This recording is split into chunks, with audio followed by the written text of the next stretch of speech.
I'd always assumed my dad was a Conservative, because Mum used to say he used to play snooker at the local Conservative club. But years later, I was, because I'm very close to my nana, we were looking through a photo album and came across this press cutting. And it was a report of my dad speaking to the Liberal Association in Mansfield. Could you believe it? And he was saying, only the Liberals understand the NHS. And I can't tell you what, by that time I was an MP, so I had no idea. And I can't tell you what that meant to me. It was like going back to the years to this man who I'd never known really. And to think that he had the same views that I did, it was just wonderful.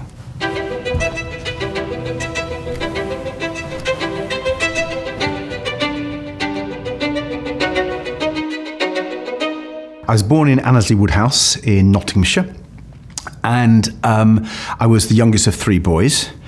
Sadly, my father, who was a solicitor, who'd come from a mining family, coal mining family, it was a coal mining community, he died when he was 38, leaving my mum with the three of us, my eldest brother 9, then 7, and I was 4. I had a happy childhood. Mum was really great. She just, she was I just looked up to her so much, obviously.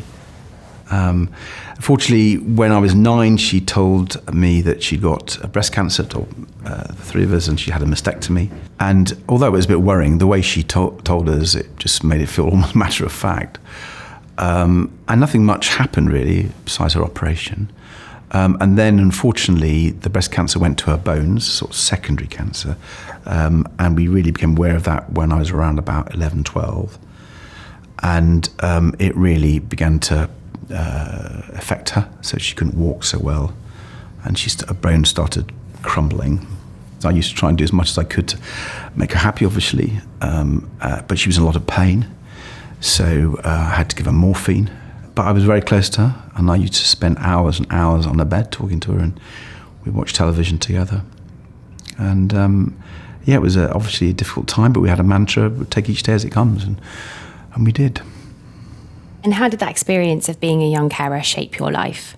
Well, in many, many ways. First, at the time, it made you, understand how much Mum loved us, because she fought the cancer. I remember writing an O-level essay in English, all about the fact that my nana, who was watching her only child die in front of her eyes, would do lots for us. So I wrote this essay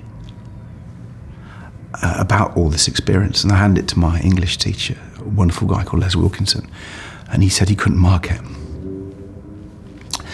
So you had that experience at the time where you were trying to work through education and what was going on at home.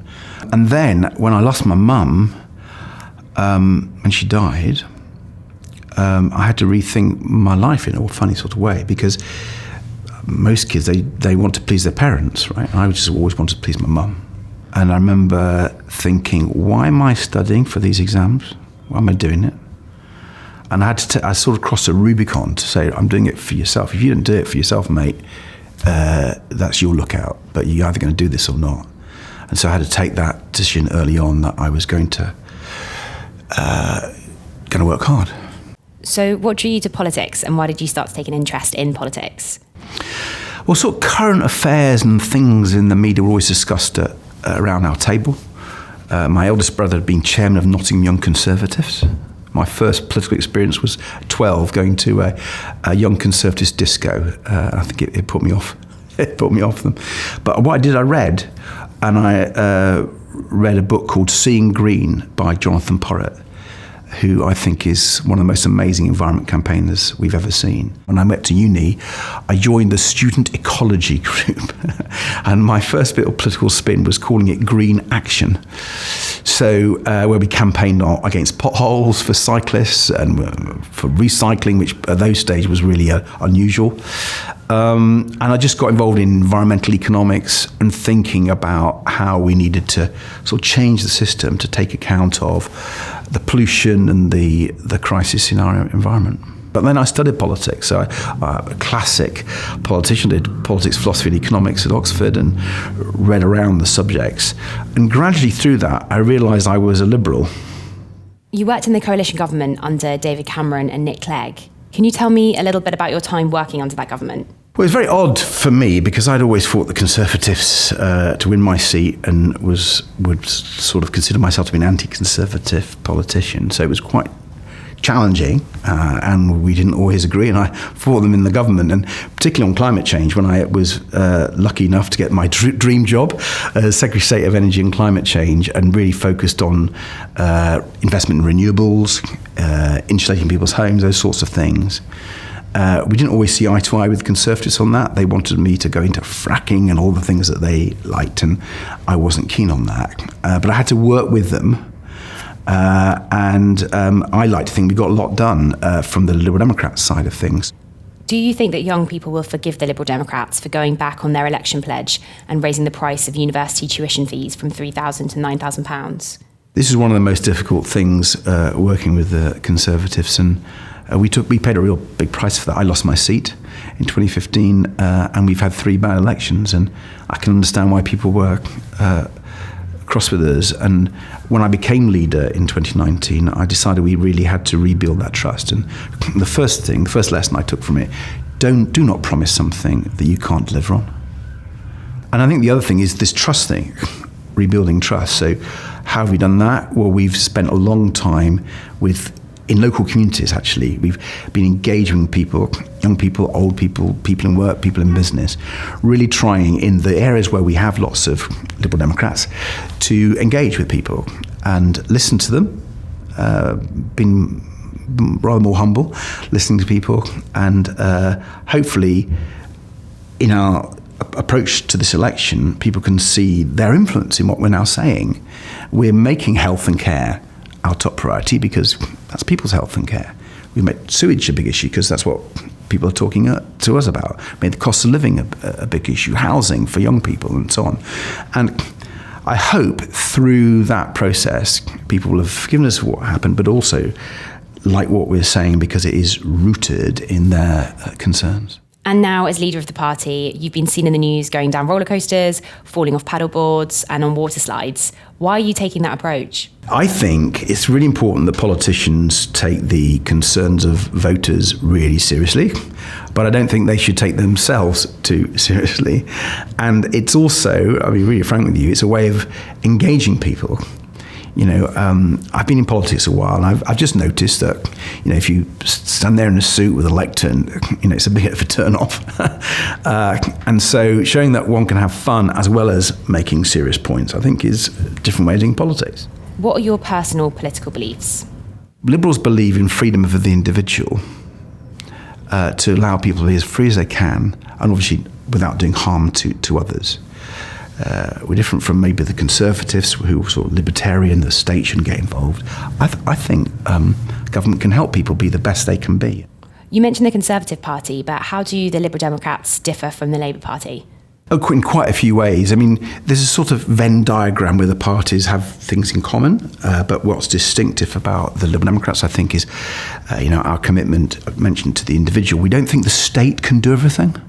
We actually believe in free enterprise, in business, in trade and in markets, but tempered by the state, making sure that we're not destroying the environment and that the less well-off in society get help and the vulnerable get support. So that's a bit different from the Conservatives, but different from Labour, in that we think that freedom is so important. And we're passionately internationalist. So we're very pro-European, for example. And we believe that we should help the poorest countries in our world so they can develop, and we think that's the best way for security in our world. One of the reasons I'm so passionate about climate change and action on renewables and things like that, so we're not causing the greenhouse gases that cause climate change, is not just because of climate change actually in the environment, it's also because we empower the poorest in our world. You know, there's lots of the poorest in our world, the billion poorest in rural Africa and Asia and Latin America, who don't have electricity. Fossil fuels have never brought them electricity, and they're really poor. Solar power can bring them electricity, so they can be better off and have better lives for their families. And if you allow me to keep on this sort of idealistic thing of it. Wouldn't it be good if the really rich dictators like Putin, who make all their money from oil and gas, had no money? Crown Prince of Saudi Arabia, they didn't have all that money. And people could have their own energy through solar, through wind. And if these rich oil dictators didn't have that money, they wouldn't be able to spend it on arms, on weapons, on conflicts. So I know this sounds a bit idealistic, but one of the many reasons I'm into this sort of action is I think we could get a more peaceful, secure world if we didn't have these small number of dictators having all this money. And outside of politics, tell me a little bit about you. What's your life like outside of the political world? Well, inevitably, the first thing is my family. I've got my lovely wife, Emily, who I met through the Lib Dems, and she's a councillor in the area, and she's very big into housing and building more affordable housing. So she and I talk a lot of politics, even at home, actually. But obviously spending time with her, never enough, is important. And then my two wonderful children, my eldest son, John, is very severely disabled. He has an undiagnosed neurological condition. And we've had lots of tests at great hospitals like Great Ormond Street, but they can't work out what it is. But he needs 24/7 care. So obviously when I get home, although we get help, my wife, I want to do the caring too, you know. He's my son and I have a great relationship with him. It can be quite full on care because, you know, he can't really walk or talk.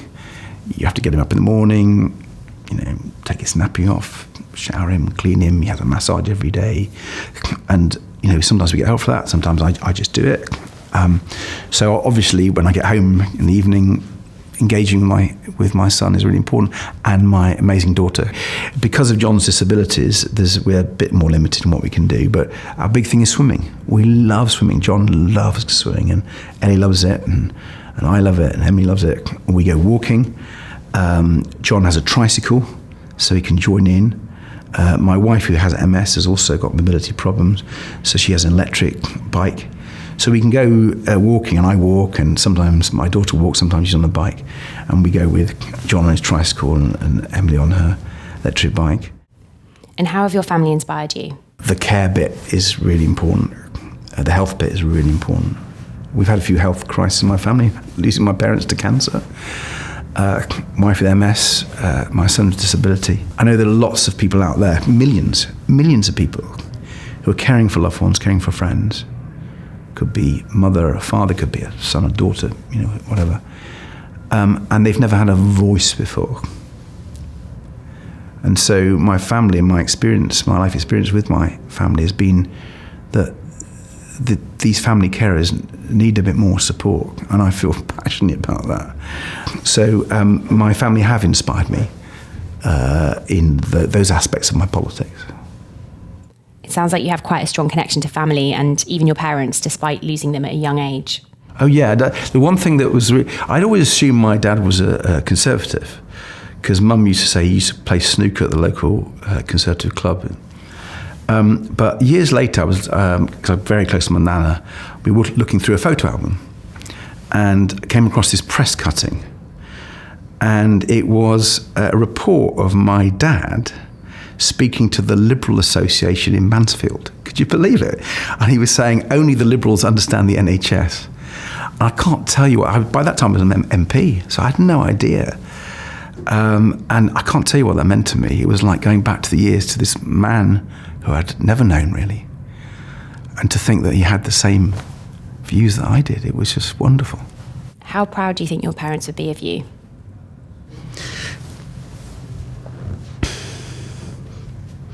I hope they'll be very proud. I don't know officially, but I think they would be. I think they would be.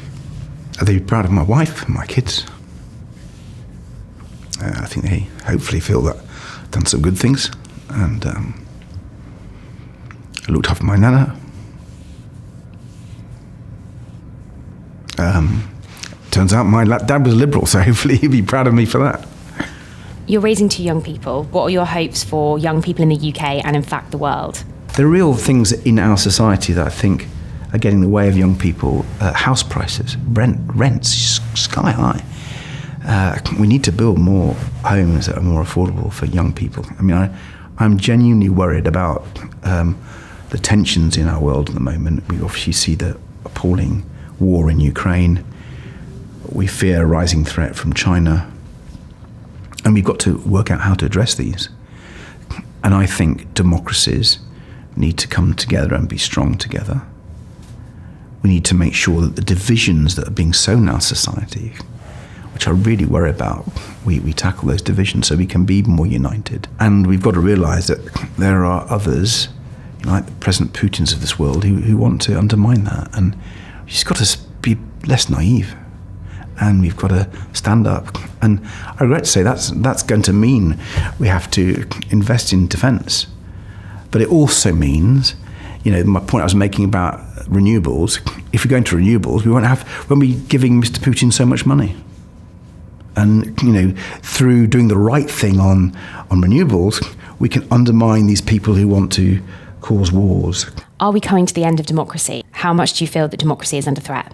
Well, I think it is under threat. I mean, look what Donald Trump did.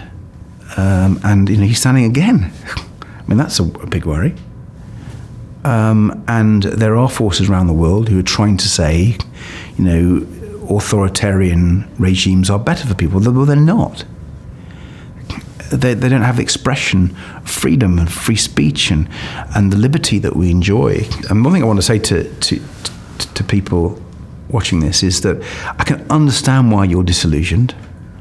I get why you think all politicians are all the same and they're not going to deliver. But, we can change things, and we have done. I was really proud when we were in government that Liberal Democrats did so much on mental health. I'm really proud that we were the ones behind same-sex marriage. I'm really proud that we got more money going to the more disadvantaged children at school. I'm really proud of what we did on renewables. You can change things, and the political system is there. And, it's your chance, and you might think it's a small thing, but when I was first elected in 1997, I won by 56 votes. I've lost count of the number of people who come up to me since that I was one of the 56. And I would say to your people, your vote matters. It really matters.